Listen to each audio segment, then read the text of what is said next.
So when you record on Audio Hijack using Zoom, So does I've it got record your own mic, or does it just record the other person's mic, or because every application's different?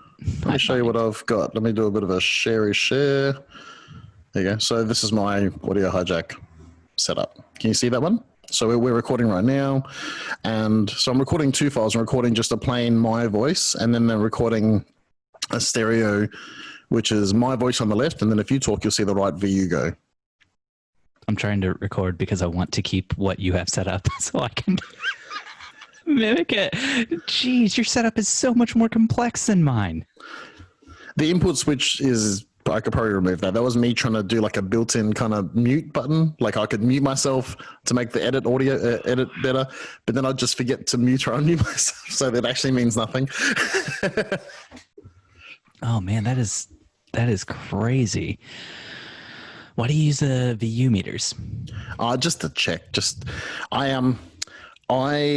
am forever scared of audio because the very first radio interview I ever did when I was on radio, I recorded on the sound desk in the production studio, and we were a terrible radio station. Like everyone's first radio job is at a terrible radio station.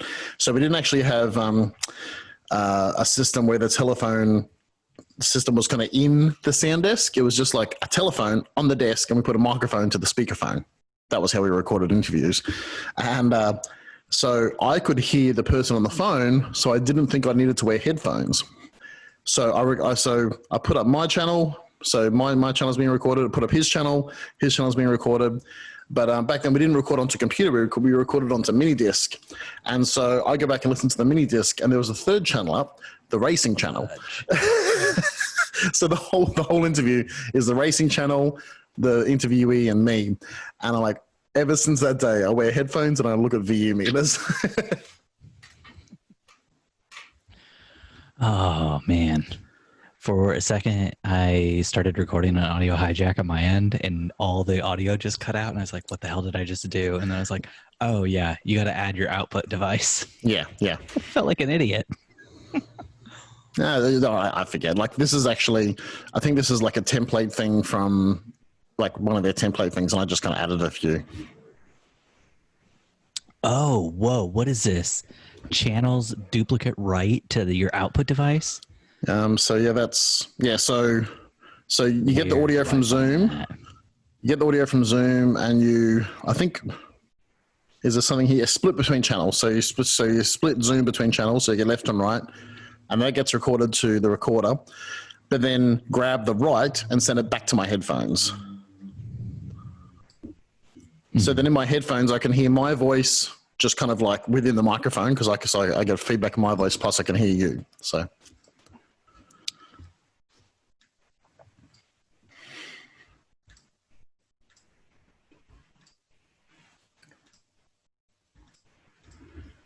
Oh my gosh. Dustin's going to kill me for not having known that this existed earlier in life. So you've been like, channel hasn't been in 1 year or something like that, or?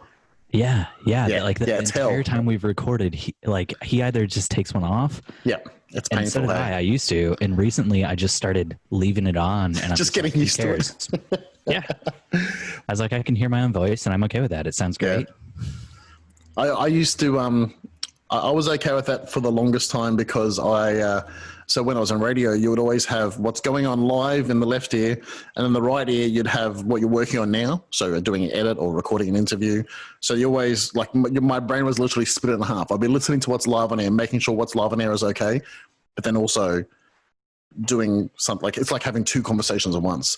But I think I just got too old, and then I found this setting, like, fuck, I could have been doing this the whole time.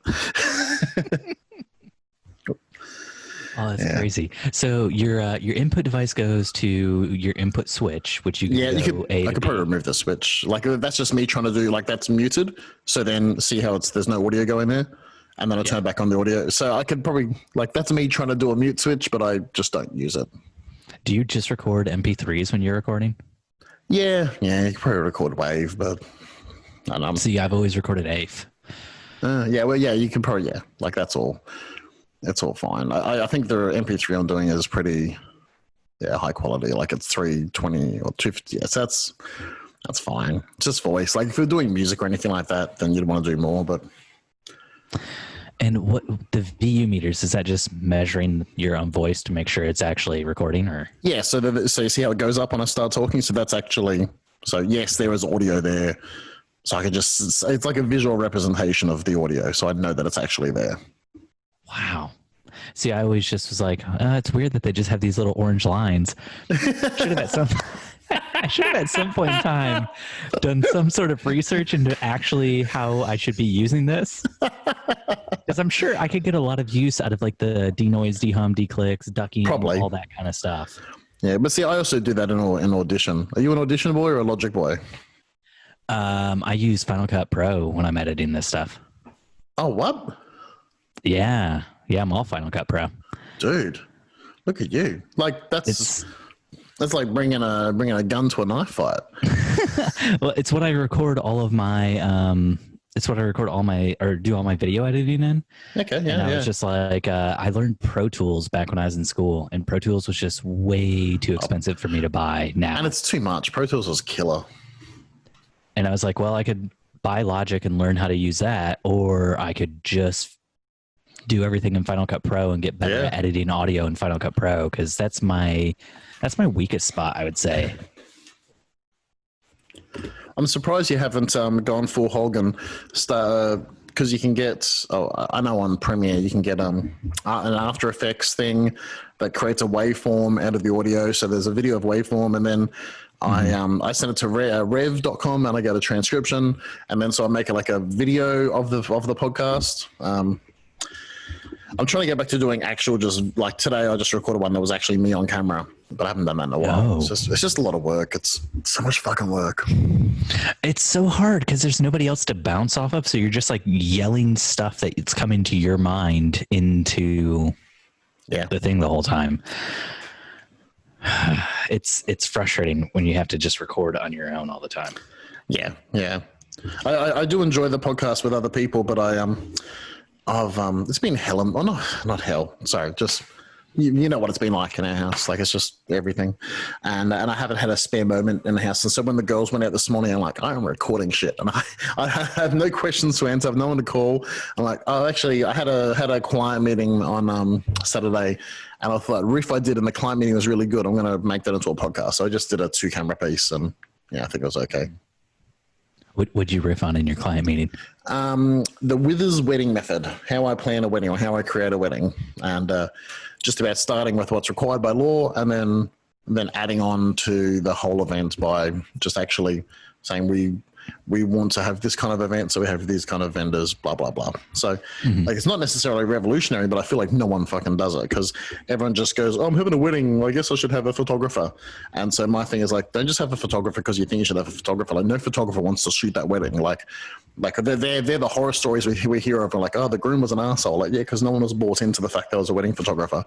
Whereas like if you want to have photographs that actually matter to you, that like will be on the wall in 100 years and the kids are looking at them and that kind of thing, like then get a photographer with that in mind. Don't just get one because you think, oh, gotta have a fucking wedding and have a fucking wedding photographer, and like that sucks. Like no one wants to work that wedding. Yeah. So I am noticing, I was watching your VU meters while you were talking, and the one on top seems to have like a little bit more to it than the one on the bottom. Do you have like 2 channels and one's recording a little hotter and one's a little lower or something like that? No, that's 1, 2. Hey. Okay, they're looking the same now. I think it's just it's an optical illusion. Yeah. So the V meter on the left. So because you don't want it to go red. I can't go red, so that's kind of fine. But this one here, it's No, it's done pretty good, I think. Like yours would probably be hotter because Zoom is giving me heavily processed audio from you. But it's heavily processed, but they're also limited. So like yours should sit around -3, -6. But yeah. That's interesting. Like on my side, it's showing, I'm hitting like peaks of like -9 most of the time.